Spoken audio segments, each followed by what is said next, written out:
Mis hermanos amados, el Eterno les bendiga mucho. Vamos a comenzar ahora a estudiar el libro de Pedro, la primera epístola, capítulo 1, primeros 6 versos. Voy a leer de la Reina Valera y de otra versión para que vayamos comprendiendo mejor. Y esta carta que va después de la de Santiago o Jacobo también es dirigida a las tribus de Israel, que son los expatriados de la dispersión. Dice Pedro, apóstol de Yeshua, a los expatriados de la dispersión en el Ponto, Galacia, Capadocia, Asia y Bitinia, elegidos según la presciencia del Elohim Padre, en santificación del Espíritu, para obedecer, ser rociados con la sangre de Yeshua, gracia y shalom, o sea, multiplicadas. Ahora que en mi caso yo voy entendiendo un poco más el hebreo, cuando yo leo aquí, ya mi mente va conectando con palabras que están en textos donde podemos ir a la raíz de la palabra. Cuando dice, por ejemplo, gracia y paz, aquí ya yo sé que es Hesed y Shalom. Y Hesed, pues es amor incondicional, eterno, misericordia. Y Shalom es completo, o sea, una completa paz, una reconciliación, o sea, prosperidad. Y esto significa muchas cosas. También, cuando nos habla de elegidos, ya yo pienso en la palabra hebrea y me voy hacia atrás y veo cómo Él elige con un propósito. No es que tú eres elegido y bueno, ya tú haces lo que tú quieras porque tú eres elegido. No. Si leemos bien, aquí dice, número 1, elegidos. Número 2, objetivo, para obedecer. Número 3, un plan de bien ya determinado por el Padre. O sea, eso es lo que Él quiere. Él te escoge para obedecer y el objetivo es la santificación del Espíritu. O sea, para ser santificados por su Espíritu, nosotros, ¿verdad? Y obedecer y ser rociado con la sangre de Yeshua. ¿Y qué significa esto? ¿Verdad? Aquí nos está hablando del pacto. El nuevo pacto, ¿verdad? Que es la sangre de Yeshua, y todo ahí hay un simbolismo, porque la sangre es la vida y es el espíritu. Entonces, no es que es literal que tú te eches sangre y ya tú eres santificado. Tenemos que ver eso porque hay cosas que no se nos han explicado bien. Entonces ahí viene la confusión y mucha gente termina negando el Mesías porque dicen, es que, mira, Dios no pide un sacrificio humano. Y no está hablando de eso, está hablando de obediencia, está hablando del nuevo pacto. Hay una simbología en las cosas que se hacían en el antiguo pacto. Vamos a ver Éxodo 24 para que vean lo que se hacía con la sangre. Dice en el verso 4, y Moisés escribió todas las palabras de Adonai, y levantándose de mañana edificó un altar al pie del monte y 12 columnas, según las 12 tribus de Israel. Y dice, y envió jóvenes de los hijos de Israel, los cuales ofrecieron holocaustos y becerros como sacrificios de paz a Elohim. O sea, sacrificio para alcanzar esa bondad, esa paz, esa misericordia, reconciliarse con Elohim. Y dice, y Moisés tomó la mitad de la sangre y la puso en tazones y esparció la otra mitad de la sangre sobre el altar. Y tomó el libro del pacto y lo leyó a oídos del pueblo, el cual dijo, haremos todas las cosas que Yahweh ha dicho y obedeceremos. Miren lo que dijeron.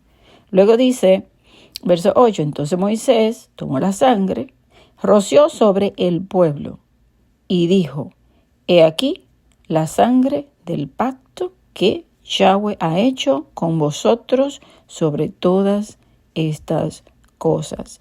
Y eso mismo podemos leer en Mateo 26, 28, Marcos 14, 24, Lucas 22, 20. Estamos hablando del nuevo pacto. O sea, aquí está hablando del pacto por sangre, ser rociado. Nos vamos al nuevo pacto. Yeshua, Él es el Cordero. O sea, hay que entender todo esto para que el pueblo que está esparcido, expatriado, pueda regresar y alcanzar esa reconciliación, esa paz de nuevo. Fíjense cómo tenemos que conocer qué se hacía antes, comprender, ¿verdad? Para no leer rápidamente algo sin entendimiento, sino que vamos leyendo despacio y aquí dice, bueno, hay un plan, somos elegidos no para tener un título, sino para ser santificados por el nuevo pacto. Antes se hacía simbólicamente con los becerros, pero esto simbolizaba la venida de Yeshua a la obediencia. Por un hombre entró, por la desobediencia de uno, Adán, entró la muerte, y por la obediencia de Yeshua entra la vida. Al que acepte el pacto, fíjense que ellos primero aceptaron obedecer y luego les rocía la sangre. Entonces, es una decisión, es como si alguien te hace una pregunta, ¿quieres entregar tu vida? ¿Quieres obedecer? Y tú digas, sí, yo lo haré. Entonces, ok, ahí viene la sangre. Y la sangre, pues, simboliza el espíritu, el fuego, el cual viene a tu vida y empieza, pues, a limpiarte. Por eso es que viene la santificación y ahí tú comienzas a caminar en esa obediencia. Sin obediencia no hay santificación. Por eso la fe con obras es la que salva. La fe que no tiene obra es muerta. Y que no seamos, como estudiamos en el libro de Santiago, oidores sin hacer las escrituras, que Él preparó obras de antemano para que anduviésemos en ella y que tenemos que caminar en la ley, en la Torah. ¿Por qué? Porque el nuevo pacto es la ley en la mente y en el corazón, donde Él la sella por el Espíritu, que es el fuego, ¿verdad? En el pacto, la sangre, que simboliza esto, y ahí tú comienzas a caminar en obediencia, que esa es lo que está en la mente de Elohim. Eso es lo que Él quiere. Él te escoge para ser sin mancha y sin arruga y te hace promesas. Y Él ha dado el nuevo pacto. Ha entregado a su Hijo para nosotros. Entonces, esto es amplio, pero es algo que se habla constantemente y es bueno que se entienda bien. Ahora vamos a leer lo que dice el verso 3. Dice, bendito el Elohim y Padre de nuestro Adón Yeshua, que según su grande misericordia, Él es grande, ¿verdad? En amor, en misericordia, en favor, nos hizo renacer. Ahí está, nuevo nacimiento para una esperanza viva, una esperanza que no falla por la resurrección de Yeshua de los muertos, el primero, ¿verdad? Quien nos va a dar vida. Luego dice, ¿para qué? Para una herencia incorruptible e incontaminada, inmarcesible, reservada en los cielos para vosotros. Fíjense que está hablando de que esta herencia está reservada, o sea, tenemos que caminar en obediencia. Dice que sois guardados, o sea, Él nos guarda por el poder de Elohim, mediante la fe. Fíjense que la fe que cree, ese es guardado, el que va caminando en ese poder. Dice, para alcanzar la salvación, o sea, pareciera que no la tenemos. Por fe la tenemos, pero dice que hay que perseverar hasta el final. Dice para alcanzar. Como dijo Saulo o Pablo, no es que yo lo he alcanzado todo, sino que yo prosigo hacia la meta. Entonces dice que está preparada para ser manifestada en el tiempo postrero. Entonces está preparado esta herencia, la salvación, la redención. Dice que cuando veamos todas estas cosas pasar, levanta tu cabeza, la redención está cerca, viene.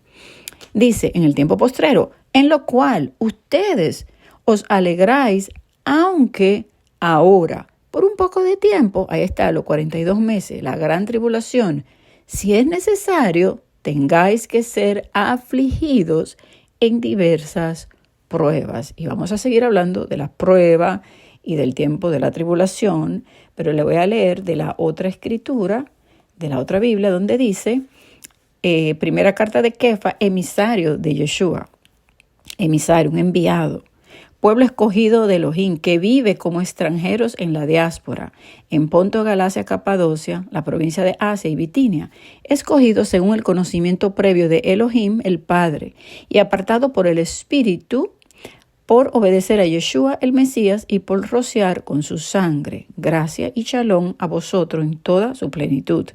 Alabado sea Elohim, el Padre de nuestro Adón Yeshua, el Mesías, quien de acuerdo a su gran misericordia ha causado que vosotros, por medio de la resurrección de Yeshua, el Mesías, de entre los muertos, nacieseis de nuevo a una esperanza viva, a una herencia que no puede corromperse, ni ser dañado o marchitarse, guardada salva para vosotros en los cielos. Entre tanto, por medio de la fe estáis siendo protegidos por el poder de Elohim para una liberación que será revelada durante los últimos tiempo. Regocijaos en esto, a pesar de que durante un corto tiempo tengáis que pasar sufrimientos a causa de diferentes pruebas. Amén. Entonces lo vamos a dejar aquí para luego continuar con los otros versos. Amén.